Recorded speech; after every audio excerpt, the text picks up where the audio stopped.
Hola amigos, bienvenidos a una nueva edición de su programa Los Fiscales.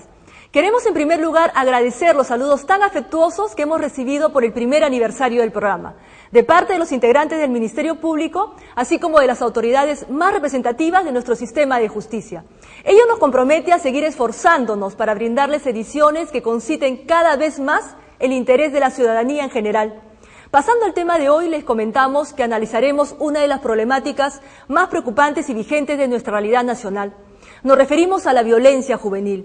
¿Cómo abordar esta problemática que se manifiesta principalmente en el accionar de la violencia de las pandillas, que día a día tiñe de sangre las calles de nuestra ciudad, generando zozobra, temor y lo más grave, que progresivamente está socavando los cimientos de la sociedad peruana?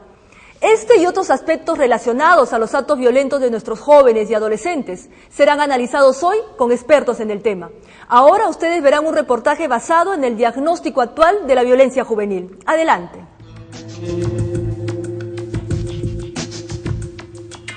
Estas imágenes son con frecuencia en muchas zonas de Lima, adolescentes y jóvenes que han tomado por asalto el barrio.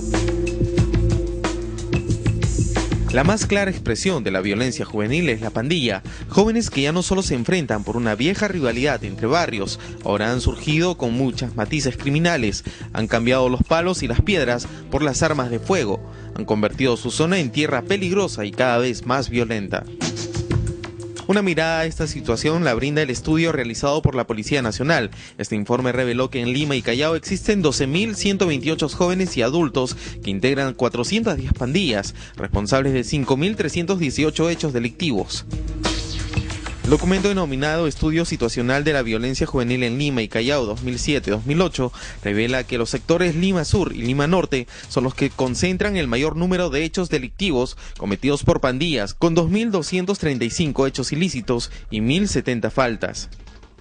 El estudio también indica que los tres principales delitos penales cometidos por pandillas son en la modalidad contra el patrimonio, 1.620 casos, agresión, 1.264 casos e interrupción del libre tránsito, 840 casos. Los distritos limeños donde hay más pandillas son San Juan del Lurigancho, San Juan de Miraflores, Villa María del Triunfo y Villa El Salvador, Comas, Caraballo y Los Olivos. Los asaltos y enfrentamientos con verduguillos y armas de fuego son parte de la realidad de estos distritos. Los vecinos viven atemorizados por la violencia que amenaza con permanecer en sus barrios. Pasada las 7 de la noche ya están en los paraderos buscando acechando a los que bajan, a los que suben a los carros. Rompen las lunas cuando hay enfrentamientos, vienen de otro sitio, vienen a buscar venganza, a veces porque hay pleito por el lado de donde ellos viven. Lo alarmante es que los cabecillas de estos peligrosos grupos son cada vez más jóvenes. A pesar de su corta edad, son avesados y han llegado a los secuestros y extorsiones, que incluye el sicariato. Esta última modalidad ha sido la más utilizada en los últimos meses en el Callao, pero quienes han convertido las calles del primer puerto en zona roja son delincuentes juveniles y no simples pandilleros. Vienen a romperle las lunas de la casa de los otros chicos. Y eso es constante, casi seguido, más los sábados que hay problemas por menores de edad que fuman droga y toman licor. El último ranking de seguridad ciudadana 2010, elaborado por la institución Ciudadanos al Día, con el apoyo de Ciudad Nuestra, señala que la violencia juvenil está considerada entre los 5 primeros problemas de seguridad más frecuentes según los municipios. Estos indicadores alarmantes que se desprenden de los estudios deben servir a las autoridades para que orienten sus estrategias a fin de enfrentar mejor la violencia juvenil. Todos tenemos derecho a la seguridad de nuestro hogar, en el lugar de residencia y en los diferentes espacios en los que nos desenvolvemos. Amigos, iniciamos la primera entrevista y para ello contamos con la valiosa presencia del señor Jan Smith, representante de la Fundación Tierra de Hombres en el Perú. Jan, muchas gracias por estar nuevamente en el programa Los Fiscales. Buenos días, doctora. Bien, Jan, lo que hemos podido apreciar en el informe nos coloca en una situación de preguntar básicamente por qué surge la violencia en la sociedad, dado que, de acuerdo al diagnóstico que hemos podido apreciar en este reportaje, la violencia juvenil se ubica en los 5 lugares de problemas más frecuentes o más graves que afectan a la seguridad ciudadana. ¿Qué opinas tú al respecto? Bueno, primero que la violencia, el concepto de violencia ha sido calificado por la Organización Mundial de la Salud como un problema creciente de salud pública a nivel mundial. No hay un país realmente que se salva de ella, ni el Perú. Es decir, que hay una toma de conciencia que el problema vuelve cada vez peor, y dentro de la violencia se cuenta también la violencia juvenil. Los datos que tú mencionas, si estoy al tanto, y son reales, incluso puede ser incluso un poquito más que eso. Depende ahora, si querés que calificamos el nivel, depende con qué país lo comparamos. Si comparamos con países como Guatemala, Honduras o El Salvador, podemos decir que estamos bien.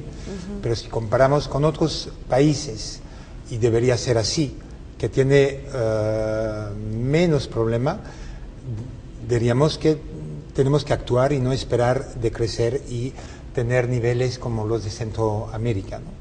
De acuerdo a tu experiencia, Jan, ¿cómo podríamos nosotros definir la situación en la que se ubica nuestro país con respecto al problema de la violencia juvenil? Es tiempo de actuar, realmente, porque yo diría que estamos en una situación mediana a seria, y si no se actúa puede rápidamente complicarse, ¿no? Ahora es la forma de actuar. Yo creo que todo el mundo sabe que actuar de forma violenta para controlar la violencia no ha dado resultado. Por ello, los países de Centroamérica están con ese problema de maras que no saben cómo salir de ellos. Tampoco mano blando, es decir, que hay que tener algo intermedio. Por supuesto que es importante la seguridad ciudadana, quizás una intervención policial, pero políticas sociales y hacia la juventud es lo más importante, ¿no? Claro, es lo más adecuado en todo caso. Más adecuado. Bien, Jan, ¿tú nos podrías explicar? El tema es complejo, ciertamente, pero con respecto a la violencia juvenil específicamente, ¿cuáles son las razones o los factores que generan este problema en nuestra sociedad? Creo que el primer factor es a nivel familiar, que se genera desde chiquitos. Si uno nace en un ambiente familiar adecuado, donde hay afecto, donde hay comunicación, donde hay intercambio entre los papás y los niños, hay mucho menos violencia, hay suficientemente estudio que lo demuestra. Sin embargo, si crece en un ambiente totalmente contrario, donde hay violencia dentro de la pareja, violencia hacia los niños, adolescentes, incluso los jóvenes, esa violencia muchas veces la acumulan y la botan afuera, o en la calle o también en la escuela, ¿no? Así es. Jan, ¿por qué los jóvenes se involucran en las pandillas? Bueno, lo interesante es que cualquier adolescente trata siempre de juntarse. O sea, hablamos de grupos juveniles, y hay todo tipo de grupos juveniles que son grupos juveniles sanos, y hay grupos juveniles que lo son menos. Es una tendencia natural en todo caso. Es natural, es natural. Todos los que han sido justamente, que han vivido en un ambiente familiar contrario, violento, se juntan entre ellos. Entonces ahí forman ese grupo juvenil que es más violento, que reacciona de una forma mucho más violenta, que se siente discriminado. Entonces ahí vuelven en un grupo más contrario al sistema social. Si no, hay otros grupos que no llamamos pandillas, pero que son grupos juveniles que también lo son así. Claro, los jóvenes se unen a otros jóvenes en todo caso porque se identifican de cierta manera con ellos, pero en esta situación es negativo porque ellos se reúnen, su grupo está conformado por otros jóvenes que también viven inmersos en un mundo de violencia, ¿no es cierto, Jan? Totalmente, y ahí sí desde un principio lo calificamos como delincuentes, como porque están en la esquina, que no hacen nada, que empiezan a fumar. Es en ese momento que hay que realmente crear políticas sociales que los van a incluir, que los vas a considerar, y no que lo marginaliza. Más lo marginalizamos, más los atacamos, peor se vuelve la situación. Claro, como que son más renuentes incluso. Exactamente. Tú tocaste un tema que es muy importante, Jan, el tema de la familia como soporte. ¿Qué aspecto debería afianzarse en la familia, en todo caso, en el contexto familiar, para evitar la violencia juvenil? Bueno, las dos últimas décadas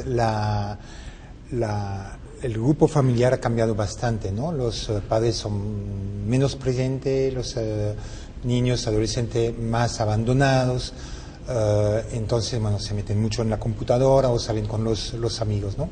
Como que están más aislados, ¿no, Jan? Por Más, el tema que los padres permanecen muchas horas fuera del hogar. Exactamente, está por ellos solos, ¿no? Entonces, creo que ahí hay que retomar, y por supuesto quizás no se puede dedicar tanto tiempo, pero no es tanto el tiempo, sino la calidad de tiempo que se da. La escucha, no abusar de la autoridad, hay que poner límites, pero no la mano dura. Y estar un momento con ellos, saber que están los papás a su lado si hay también problema, o poder orientarlos, es lo más importante. Claro, lo que tú estás indicando es lo que hay que generar en todo caso, es mucho mayor confianza, en lugar de temor por los padres. Totalmente, la confianza es mucho más importante que el temor. Si tengo temor de mis padres no les voy a contar nada y puedo hacer cosas negativas, ¿no? Claro. Ya, nosotros hemos conocido de cerca el trabajo que realiza la Fundación Tierra de Hombre con el Ministerio Público sobre el tema específico de la justicia juvenil restaurativa. Bajo ese contexto, tú eres de las personas que definitivamente piensa que los jóvenes quieren una oportunidad, quieren ser escuchados, entendidos. Todos los jóvenes que sea posible, que el caso lo amerite, porque no es para todos, pero para una gran mayoría, yo creo que sí que hay que dar una oportunidad. No hablo de homicidio, no hablo de violación, claro, pero la mayoría de las infracciones leves o de mediano grado sí se debe dar una oportunidad. Pero no quiere decir a la calle a tu suerte, sino una oportunidad construida con el joven, con su familia y con un acompañamiento profesional. Bien, Jan, nuevamente agradecido por tu valiosa presencia en el programa Los Fiscales. Muchas gracias. Más bien, gracias a ti. Bien, amigos, no se muevan porque retornamos con más con su programa Los Fiscales.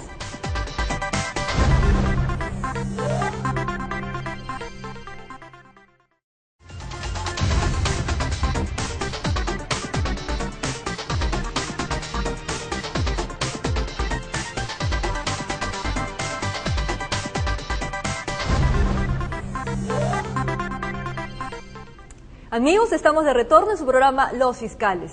En el segundo informe ustedes van a conocer un caso real. Se trata del testimonio de un joven que fue rescatado de la violencia y que ahora pertenece al programa Jóvenes Líderes del Ministerio Público. Adelante con el informe. Las calles y las pandillas eran su mundo habitual. No había día en que no participara en una pelea con el barrio rival. El territorio de Santa Luzmila en Comas, Miguel Ángel muchas veces lo defendía con la sangre. Fue algo, quizás algo corrompida por los malos amigos, pues porque me llevaron al mundo de las drogas, de la delincuencia y del pandillaje más que todo. Sin embargo, para este joven esta historia de violencia quedó en el pasado. Un día así como cualquiera, de pronto llegó la camioneta de la fiscalía, entonces, bueno, como nosotros todavía no ni enterados del programa, bueno, nos asustamos pensando de que nos iban a agarrar y llevar, bueno, a la comisaría o a la fiscalía de frente, ¿no? Algo temeroso se alejó de la camioneta, pero desde el interior del vehículo, unos jóvenes con quienes se había enfrentado en las calles de Coma lo persuadieron. Allí empezaría a cambiar el rumbo de su vida y a mirar con esperanza el futuro. Ahí fue donde conocí a la doctora Fiber Ramos, entonces ella fue la que nos habló del programa. Empezamos a ir a charlas, nos empezó a capacitar. Bueno, yo había terminado mis estudios, ¿no? Y bueno, ya estaba perdiendo un año prácticamente, porque ya no pensaba estudiar nada, iba a trabajar nomás. Este joven no solo culminó sus estudios escolares, sino que asumió un reto aún más difícil, postular la universidad, y así lo logró. Ingresó a la Facultad de Ingeniería Industrial. Gracias al programa, gracias a la Fiscal de la Nación, a la doctora Gladys Echaíz, que bueno, me dio esa oportunidad, ¿no?, de poder ingresar a la universidad. Ahora que ya estoy a punto de estudiar, ya va a comenzar mis clases. Así como Miguel Ángel, decenas de adolescentes de infantas en situación de riesgo participan en el programa Jóvenes Líderes que promueve el Ministerio Público. Con ellos venimos trabajando a la fecha, capacitándolos, dándoles atención psicológica, asistencia legal a algunos, a los que no tienen documentos se les ha obtenido los documentos. Los adolescentes de Huaycán también participan de este programa. Estos jóvenes abandonaron las pandillas y la delincuencia, aprovecharon las oportunidades, incluso un grupo estudia en la escuela nocturna. En este cambio de actitud, los beneficiados también son los vecinos de la zona, que durante años soportaron la violencia de los jóvenes. Sí, ya he visto un poco que ha bajado el pandillaje, ya no veo que salen a guerrear, que a tirarse piedras por allá por el otro lado, con otro grupo, y ahora ya han bajado un poco ya. La gente tenía miedo hasta cruzar a veces. ¿Y ahora? Ahora ya he visto que está bajando un poco y ya está más tranquilo la zona. Que ha demostrado que los jóvenes en situación de riesgo solo necesitan una oportunidad para cambiar el rumbo de sus vidas. No es fácil convencerlos para que dejen esta situación de violencia, pero el Ministerio Público ya inició la lucha para recuperarlos. Esto va para los palomías, yo también anduve en varias pandillas, estuve tomando, fumando con las chiquillas, pero todo eso es malo. Primo, tú robas y después te cae el palo. Oye mi hermano, vive sano, vive como un cristiano, arrepiéntete temprano. Con mucha emoción le canto esta canción agradeciéndole a la fiscal de la nación. Gracias Fiscalía de la Nación, con mucho corazón. Amigos, para mí es muy grato presentarles a nuestra segunda entrevistada. Se trata de la doctora Dorita Loaiza Alfaro, fiscal superior coordinadora del programa Jóvenes Líderes del Ministerio Público. Dorita, muchas gracias por acompañarnos nuevamente en el programa Los Fiscales. Gracias por estar acá. Bien, Dorita, hemos podido apreciar en el informe el testimonio de un joven que precisamente ya forma parte del programa Jóvenes Líderes, cuya coordinación recae en ti. Entonces, esto me motiva a conversar contigo sobre los alcances y la importancia de este programa. Pero en primer lugar quería preguntarte un tema puntual. ¿Qué es lo que ocurre con este incremento de sanciones que pretende en todo caso frenar la violencia juvenil en nuestro país? ¿Es la respuesta en todo caso más adecuada para este problema? Ningún sistema de imposición de sanciones ha tenido una repercusión en la eficacia de la lucha contra la delincuencia o la violencia juvenil. Estamos hablando no solamente de realidades como la peruana, sino inclusive a nivel internacional. No hay datos estadísticos, no hay cifras ni estudios científicos que indiquen que la violencia juvenil se ha combatido con la imposición de sanciones cada vez más drásticas. Claro, Dorita, esta es una realidad, como tú bien lo dices, que no es posible de contrastar con algún resultado, con alguna estadística, y que no solamente es privativo de nuestro país, sino también a nivel mundial. Es decir, esta respuesta de encerrar a los jóvenes no es la más idónea. Sin embargo, una reflexión evidente sería que ante tanta delincuencia, ante tanta violencia, las personas puedan creer que sí es una respuesta adecuada. ¿Qué podríamos decirle a nuestros amigos televidentes en este caso? Lo que pasa es que estamos acostumbrados al mito de que a mayor sanción, mayor eficacia. Así es. Cuanto más pensemos de que las personas van a estar encerradas en las cárceles, se va a pensar de que luego de que salgan, probablemente tenga un efecto disuasivo y por lo tanto ya no cometan las penas, ya no cometan más delitos. Claro. Sin embargo, esto no es así, esto es algo falso que se aleja mucho de la realidad. Claro. E inclusive esto hace de que nuestros políticos actualmente estén discutiendo de cuáles serían las sanciones más drásticas para determinadas conductas delictivas y fundamentalmente cuando se refiere a los jóvenes. Esta no tiene que ser la respuesta hacia la delincuencia, ¿no? Claro, Dorita, y además un tema que nosotros debemos aclarar y valga la oportunidad, es que también nos estamos refiriendo a aquellas acciones de los jóvenes, pero que no son muy graves, ¿no es cierto? Es decir, como le estaba explicando Jan en el primer bloque, no estamos hablando de homicidios o sucesos muy graves, sino de otros hechos que sí, en los cuales sí correspondería en todo caso que se le dé otra oportunidad a los jóvenes. ¿Tú qué piensas? Yo creo que hay que balancear sin que esto signifique absolutamente una mano dura, ni tampoco que no pasa nada y que por lo tanto solamente hay que perdonar o tener la impunidad. Yo creo que hay que manejar un tema integral, así como se tiene que hacer una persecución efectiva, drástica, con aquellas personas que ya no tienen ninguna opción de poder reconducir su actuar delictivo. En cambio, sí hay que ver con ojos fijos y firmes a aquellos jóvenes vulnerables hacia el delito, pero que sí tienen la posibilidad de cambiar y por lo tanto solamente que requieren algunos mecanismos que vayan para coadyuvar esta medida. Claro, Dorita, y además un tema que también debemos conversar es el hecho de que si la única respuesta eventual sería encerrar a estos jóvenes, entonces ellos serían excluidos. Y también valdría la oportunidad de preguntarnos si en estos centros de reclusión o donde ellos van a estar, en estos centros juveniles, ellos van a tener la oportunidad realmente de recuperarse.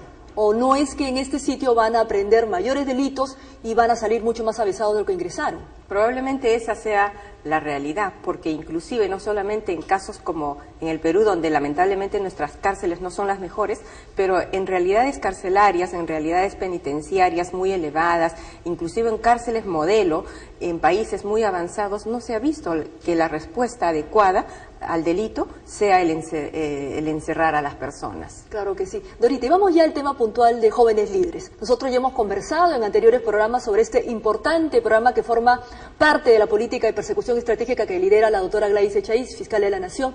Pero ya estamos en una fase de resultados, ¿no es cierto, Dorita? De resultados muy alentadores. Nosotros queremos saber, en todo caso, cuáles son las actividades específicas que ya está desplegando este programa, desde que, lógicamente, la coordinación está afianzando este trabajo, valga la redundancia, a nivel nacional. El programa Jóvenes Líderes hacia un futuro mejor está dirigido a la prevención del delito a través de la estrategia de persecución del delito, una persecución inteligente del delito.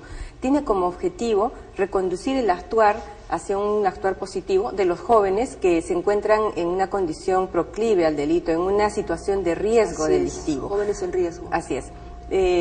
Nosotros estamos diseñando y ejecutando una serie de actividades orientadas a disminuir los factores de riesgo según aquellos que puedan significar más en cada caso que hayamos identificado nosotros. Claro. ¿no? En los jóvenes. ¿Y qué actividades son aquellas que se orientan precisamente a descartar esos factores de riesgo? Si tenemos en cuenta que uno de los factores de riesgo que ha incidido para que un joven cometa delitos o esté inmerso en esta conducta signifique el alejamiento de la educación, el alejamiento o una falta de una capacitación para el trabajo, o de repente no tener una formación en valores, o no tener un acompañamiento espiritual, un acompañamiento de sensibilidad en ellos. Esos son los factores que nosotros venimos trabajando para acrecentarlos y contribuir a que ellos puedan sentirse mejor como seres humanos, para que a que ellos puedan crecer como personas fundamentalmente. Trabajamos primero en el ser. Identificamos cuáles son aquellos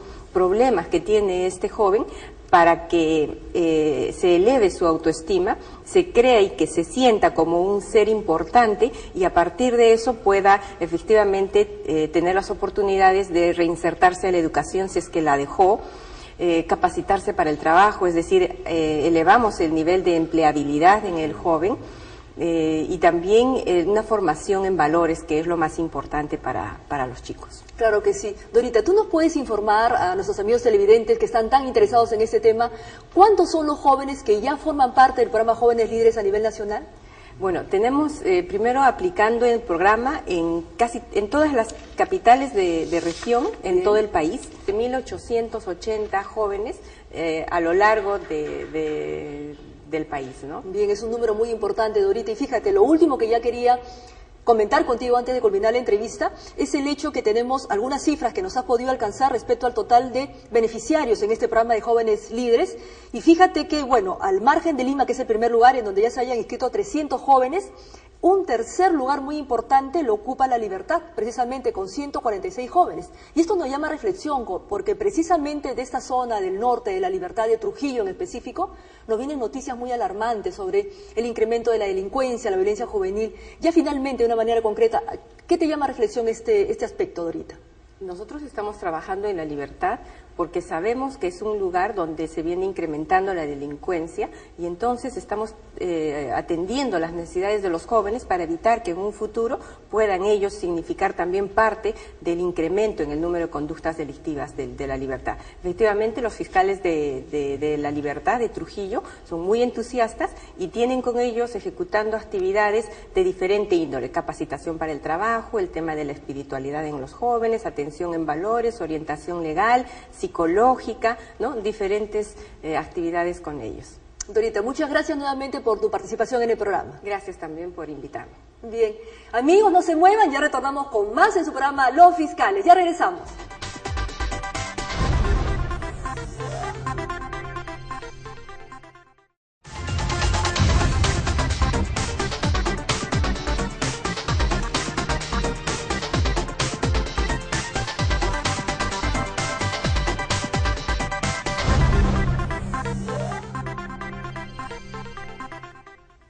Amigos, damos inicio al tercer bloque de su programa Los Fiscales. Para mí es muy grato presentarles a nuestra tercera entrevistada. Se trata de la doctora Ruth Mariel González Sánchez, fiscal provincial de familia de Lima. Ruth, muchas gracias por acompañarnos en el programa Los Fiscales. Muchas gracias por la invitación. Bien, ¿qué te parece si nos acompañas a ver un reportaje muy interesante que nos muestra cifras reveladoras sobre las infracciones a la ley penal que cometen los menores de edad? Adelante. La violencia juvenil se ha incrementado alarmantemente en nuestro país y cada vez son más los adolescentes y jóvenes que forman parte de las pandillas y las barras bravas que infringen la ley penal. Las cifras son duras, pero revelan la realidad en nuestro país. Según indicadores del Centro Juvenil de Diagnóstico y Rehabilitación en Lima, el 67% de adolescentes entre 14 y menos de 18 años han cometido alguna infracción a la ley penal por el delito contra el patrimonio, es decir, robo y hurto agravado, el 10.2% contra la libertad sexual, el 8.7% contra la vida, el cuerpo y la salud, mientras el 6.4% contra la salud pública. Si bien las pandillas se han incrementado y muestra su lado violento en algunas zonas de Lima, el pandillaje pernicioso, de acuerdo a estos indicadores, registra el 3.3%. Según estudios, el comportamiento violento en los adolescentes se inicia en la familia y escuela, precisamente los núcleos sociales más directo en los menores de edad. La familia, el entorno familiar del adolescente es el gran soporte para que, si esta familia no lo ayuda en el devenir, en el diario del adolescente, lo más probable es que el adolescente termine más tarde o más temprano delinquiendo, cometiendo una infracción a la ley penal. De otro lado, hemos notado también que en las escuelas se están dando actos de alto índice de infracción a la ley penal.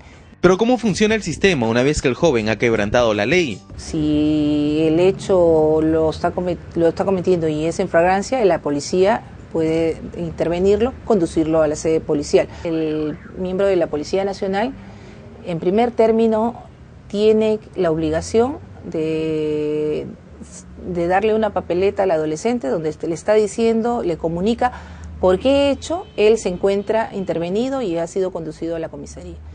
De inmediato la autoridad policial se comunica con los padres y el fiscal de familia de turno. El adolescente concurre al médico legista y se recibe su declaración ante la presencia de sus padres. Se le informa al adolescente de todos sus derechos, además de ser separado de los adultos.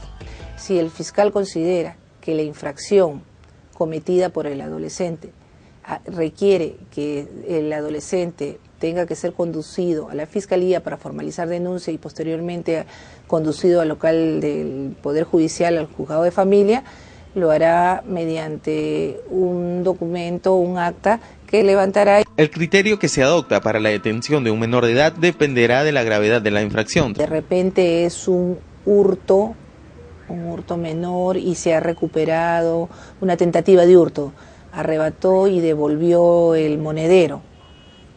Eso para nosotros es considerado un acto no grave, entonces sí se le puede entregar a su mamá. Si ha cometido un delito grave como homicidio, será conducido al juzgado de familia. Allí se le tomará su declaración. El adolescente tiene derecho a apelar. Las investigaciones durarán 70 días si el adolescente está en calidad de citado y se reduce a 50 días si su condición está interno. Si es que está en calidad de citado, irá al local del juzgado de familia. Si encuentra internado en Maranga, en la sala de audiencias que se encuentra en el Centro de Diagnóstico y Rehabilitación de Lima. En ejercicio de sus atribuciones, la Fiscalía puede requerir medidas socioeducativas para el adolescente infractor. La primera medida es la amonestación, que es un llamado de atención al adolescente y sus padres. La segunda medida se refiere al servicio que prestaría a la comunidad. A ellos se suma la libertad asistida y la libertad restringida. Estas dos libertades, la libertad asistida y la libertad restringida, tiene que contar con un acompañamiento de una persona que se haga cargo de cómo el adolescente, estando en libertad, puede seguir ciertas terapias, ciertas orientaciones encaminadas a su total rehabilitación. Sin embargo, los adolescentes que han infringido la ley penal tienen una oportunidad. En la actualidad, una nueva idea de justicia se abre paso para el tratamiento del adolescente en conflicto con la ley. La justicia juvenil restaurativa es un modelo de justicia que le brinda la oportunidad a los adolescentes de reparar el daño ocasionado a la víctima y de reeducar al adolescente. Aquí se ve una trilogía: adolescente presuntamente infractor, víctima y la comunidad. Estos tres entes trabajan paralelo para que el adolescente sienta que ha cometido un hecho infractor, sí, pero que la víctima le está dando la oportunidad de que este adolescente cambie. Este modelo se aplica desde el año 2005 en el Agustino y en José Leonardo Ortiz de Chiclayo, con resultados muy favorables. Este trabajo de la justicia juvenil restaurativa ha tenido un éxito rotundo en estos lugares donde se han venido, porque el índice de la violencia juvenil en estos lugares se ha reducido gradualmente. El castigo y el internamiento no son las únicas salidas para sancionar a un adolescente en conflicto con la ley. Los resultados dan cuenta que hay una alternativa más adecuada y saludable para que el joven inmerso en la violencia repare su infracción y el daño ocasionado a la víctima. Esa labor tan importante la viene realizando desde ya hace buen tiempo los fiscales de familia y proseguirán en ese esfuerzo. Amigos, luego de ver el informe, iniciamos la conversación con la doctora Ruth González. Ruth, hemos podido ver algunas cifras en verdad muy interesantes sobre el porcentaje de infracciones a la ley penal que cometen los menores de edad, los jóvenes y los adolescentes. Y esto me motiva a hacerte una pregunta puntual. ¿Los menores de edad cometen delitos? No, no cometen delitos, cometen infracciones a la ley penal, ¿no? Las infracciones es la transgresión de las conductas determinadas en nuestra legislación penal como delitos o faltas. Es decir que los menores de edad también infringen la ley penal como lo hacen también los adultos propiamente, pero en este caso se les denomina infracciones a la ley penal. Así es, así es. Los jóvenes cometen los mismos delitos y las mismas faltas que cometen los adultos, ¿no? Bien. Con la particularidad que para efectos de la investigación y para efectos de controlar estos hechos se les conoce como infracciones a la ley penal. Bien, en específico, infracciones a la ley penal. ¿Y cuáles son estas infracciones o actos que vulneran la ley penal más frecuentes, de acuerdo a tu experiencia como fiscal provincial de familia, Ruth? Hay mayor incidencia en las infracciones contra el patrimonio, como los robos, los hurtos agravados, ¿no? En segundo lugar están las infracciones contra la libertad sexual, las violaciones, los actos contra pudor. En tercer lugar están las infracciones contra la vida y el cuerpo, la salud, las lesiones leves o lesiones graves, y en cuarto lugar las infracciones contra la seguridad pública, dentro de ellas el pandillaje pernicioso, ¿no?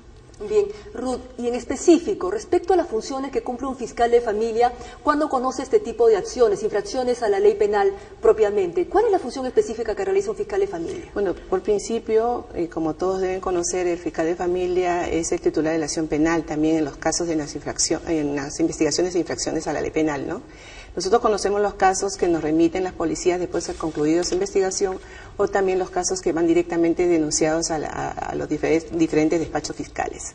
Se realiza una investigación, o si ya vienen concluidas de la fiscalía o de la policía, se denuncian y se inicia un proceso judicial, ¿no? En la que los fiscales, luego de denunciar, también participamos activamente de ese procedimiento hasta la conclusión del mismo, hasta la sentencia, ¿no? En el caso de que no estemos de acuerdo con la medida socioeducativa que se les haya dictado al joven adolescente, se apela, ¿no? Se apela para que se resuelva finalmente en segunda instancia.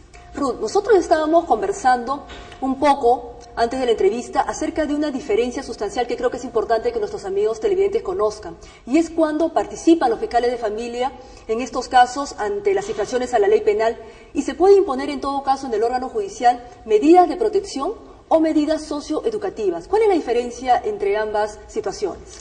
Bien, las medidas de protección se dictan a aquellos adolescentes que hayan cometido infracción a la ley penal que sean menores de 14 años.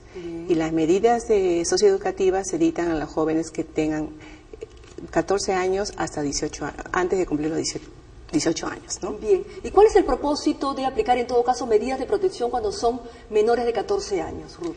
Lo que se busca es en realidad recuperar al adolescente en el sentido de que el entorno donde ellos se desenvuelven, puede ser básicamente el entorno familiar, cambie en beneficio de ellos, porque se supone que el problema por lo que ellos se han iniciado en ese tipo de conductas se desenvuelve justamente en ese medio, ¿no? En el medio diario, en el medio familiar.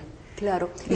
Se le busca proteger, ¿no? Claro, es básico, eso es fundamental en todo caso, la orientación a proteger a los menores de edad precisamente por su minoría, ¿no es cierto? Son los menores de edad en este caso, que son un sector muy vulnerable y lo que pretende en todo caso la norma es protegerlos.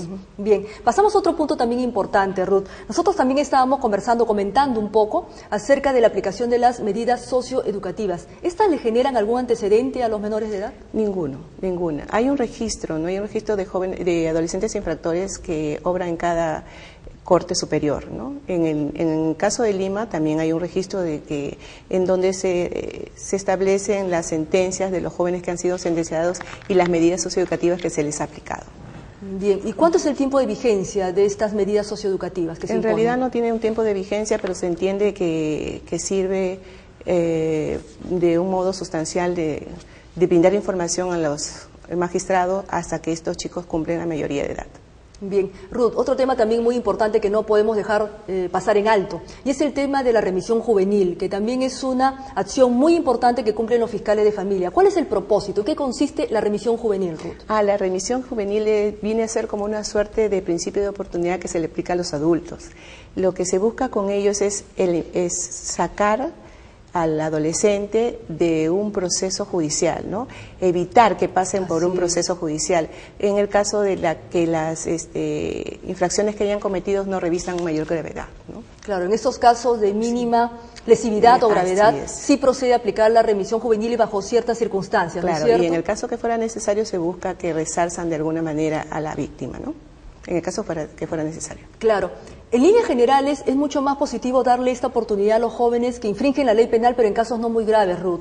¿Cuál es el propósito? ¿Tú crees que, en todo caso, los centros de reclusión, en todo caso, llamándole así, porque no se llaman así, sino centros juveniles, cuando se trata de menores de edad o adolescentes, es el lugar más propicio para que ellos puedan recuperarse?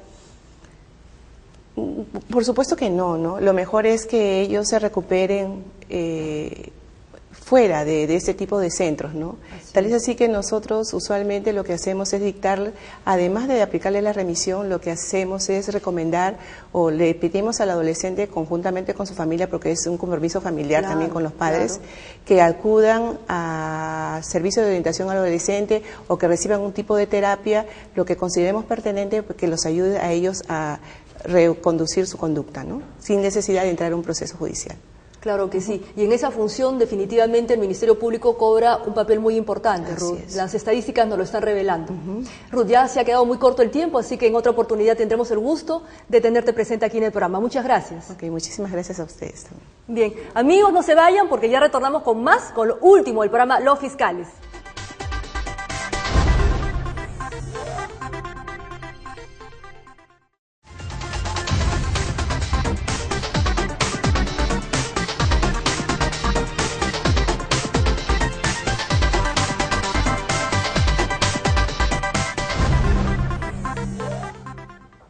Amigos, no se pierdan las notas de actualidad más destacadas de la semana. Adelante.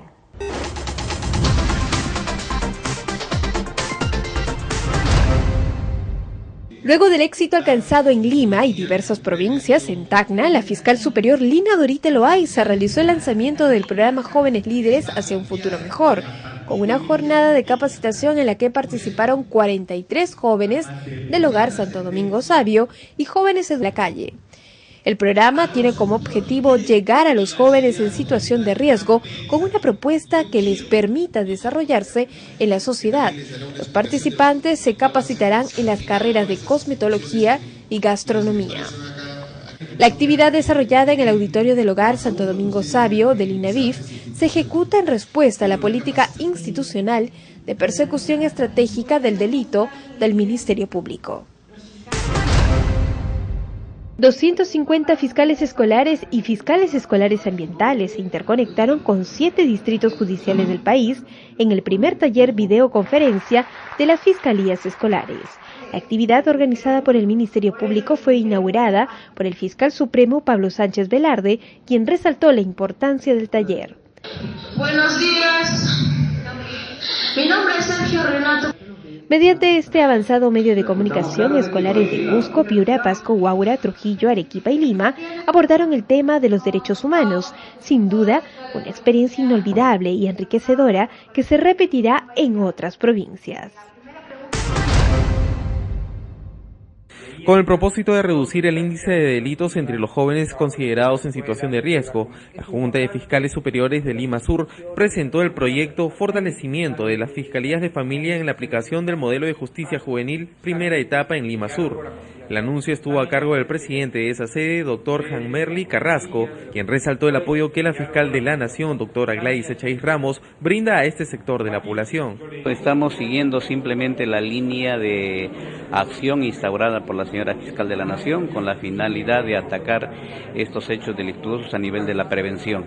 Me parece que esta es una mejor forma de demostrar a la sociedad que el Ministerio Público está pendiente de los programas y en ese sentido deseamos nosotros el éxito de este proyecto.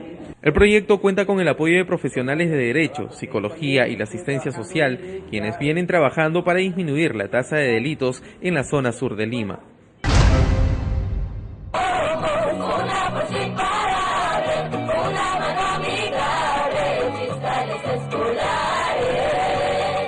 Con la participación de escolares, el Ministerio Público brindó apoyo social a las comunidades más alejadas de nuestra capital. Fue durante la jornada de acercamiento a la población en la que se brindó en forma gratuita atención en diversas especialidades en salud.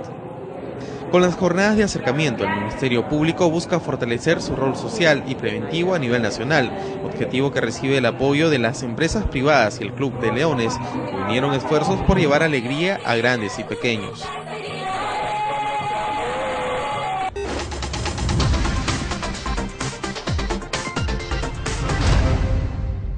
Luego de una breve pausa, regresamos en su programa Los Fiscales.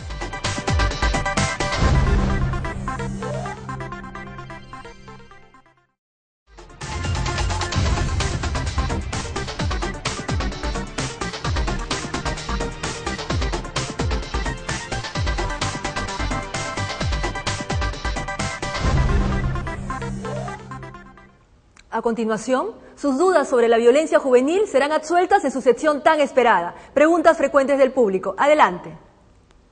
Tengo un pariente que tiene 16 años y la policía lo cogió en una pelea de pandillas, cuando lo golpeaban a otro chico al que le han fracturado la pierna. ¿Qué pena le van a poner y a dónde lo mandarán? Previamente, debo señalar que los menores de edad de 14 a 17 años no son pasibles de pena, sino de medidas socioeducativas. En el presente caso, tratándose de un menor de 16 años, integrante de una pandilla, que fractura la pierna a otro, probablemente ha ocasionado lesiones graves, por lo que el fiscal de familia podría solicitar al juez de familia el internamiento para su rehabilitación en un centro de investigación y diagnóstico del Poder Judicial, por un periodo no menor de 6 años. En mi barrio hay grupos de pandillas que pelean constantemente y los vecinos nos hemos acordado golpearlos, pues nos hemos organizado para combatir el pandillaje. ¿Qué más podemos hacer con ellos? El ciudadano, como integrante de la Junta Vecinal, debe de tener presente que no está preparado ni legalmente ni operativamente para enfrentarse a la pandilla o a la delincuencia. Su función solamente es actuar como alerta frente a posibles ilícitos penales que se pudieran suscitar en la zona, comunicando oportunamente a la Policía Nacional, que es la institución que está preparada legal y operativamente para enfrentarse a la pandilla y a la delincuencia. Caso contrario de hacer uso de las cadenas o cualquier otro objeto contundente como una piedra, podrían causar daño en la integridad física de un pandillero y verse involucrado en un posible delito contra la vida, el cuerpo y la salud. El hijo de mi vecina ha roto las lunas de mi casa tirando piedra. ¿A dónde debo denunciarlo y quién me pagará por los daños que cuestan 700 soles? Si la persona es menor de edad, se debe denunciar ante la Fiscalía de Familia o, en su defecto, ante la Fiscalía Mixta de turno de la zona. Y los padres del menor, como representantes y responsables civiles, serán los que deberán pagar los daños materiales comprobados causados por el menor. Para tal efecto, se debe celebrar un acuerdo entre las partes ante el fiscal de familia, donde se señalará la cantidad y la forma de efectivizar el pago correspondiente. Cuando alguien de 28 años de edad es cabecilla de una pandilla y dirige las peleas, ¿qué sanciones le corresponde por dirigir el grupo? Debe tenerse presente que la persona mayor de edad, por el simple hecho de participar en una pandilla o estar induciendo a menores de edad, está sujeto a una pena no menor de 10 ni mayor de 20 años. Pero si participa en la condición de cabecilla, su pena será no menor de 20 años. Ello quiere decir una pena privativa de la libertad de 20 para arriba. Hoy hemos conocido un poco más acerca de las causas que generan la violencia juvenil en nuestro país.